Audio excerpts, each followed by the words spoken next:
Job 38. Then the Lord spoke to Job out of the storm. He said, Who is this that obscures my plans with words without knowledge? Brace yourself like a man. I will question you, and you shall answer me. Where were you when I laid the earth's foundation? Tell me if you understand. Who marked off its dimensions? Surely you know. Who stretched a measuring line across it? On what were its footings set? Or who laid its cornerstone while the morning stars sang together, and all the angels shouted for joy? Who shut up the sea behind doors when it burst forth from the womb?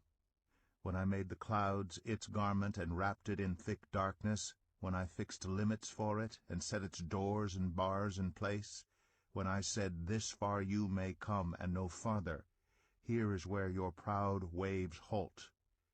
Have you ever given orders to the morning, or shown the dawn its place, that it might take the earth by the edges and shake the wicked out of it?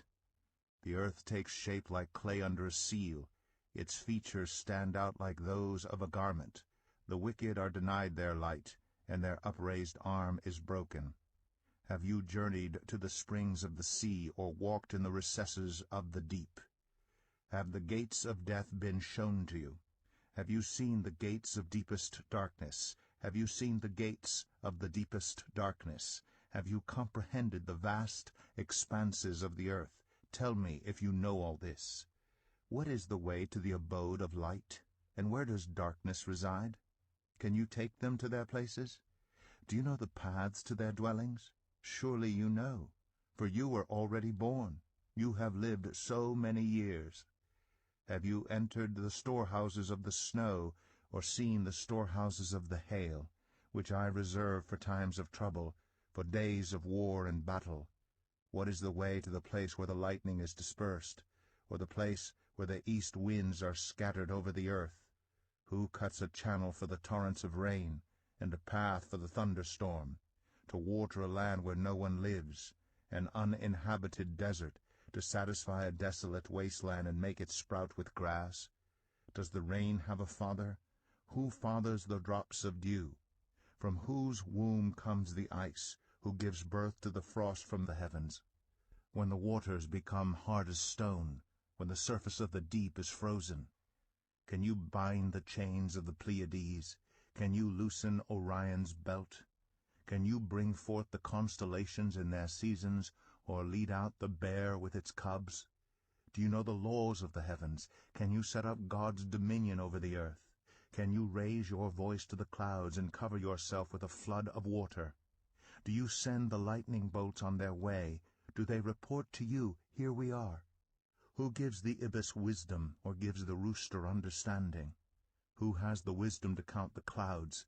Who can tip over the water jars of the heavens, when the dust becomes hard and the clods of earth stick together?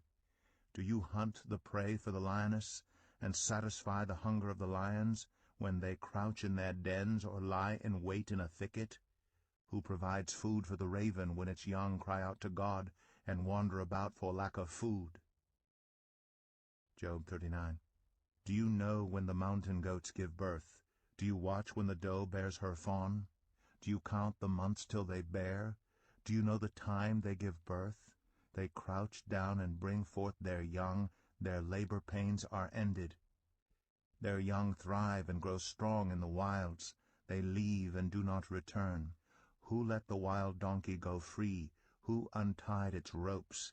I gave it the wasteland as its home, the salt flats as its habitat. It laughs at the commotion in the town. It does not hear a driver's shout. It ranges the hills for its pasture, and searches for any green thing. Will the wild ox consent to serve you? Will it stay by your manger at night? Can you hold it to the furrow with a harness? Will it till the valleys behind you? Will you rely on it for its great strength? Will you leave your heavy work to it? Can you trust it to haul in your grain and bring it to your threshing floor? The wings of the ostrich flap joyfully, though they cannot compare with the wings and feathers of the stork.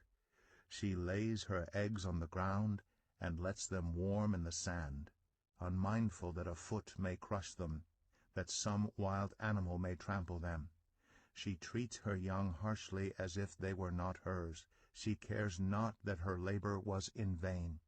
For God did not endow her with wisdom, or give her a share of good sense. Yet when she spreads her feathers to run, she laughs at horse and rider. Do you give the horse its strength, or clothe its neck with a flowing mane? Do you make it leap like a locust, striking terror with its proud snorting? It paws fiercely, rejoicing in its strength, and charges into the fray. It laughs at fear, afraid of nothing. It does not shy away from the sword. The quiver rattles against its side, along with the flashing spear and lance. In frenzied excitement it eats up the ground. It cannot stand still when the trumpet sounds. At the blast of the trumpet it snorts, aha! It catches the scent of battle from afar, the shout of commanders and the battle cry. Does the hawk take flight by your wisdom and spread its wings toward the south? Does the eagle soar at your command and build its nest on high? It dwells on a cliff and stays there at night. A rocky crag is its stronghold. From there it looks for food. Its eyes detect it from afar. Its young ones feast on blood, and where the slain are, there it is.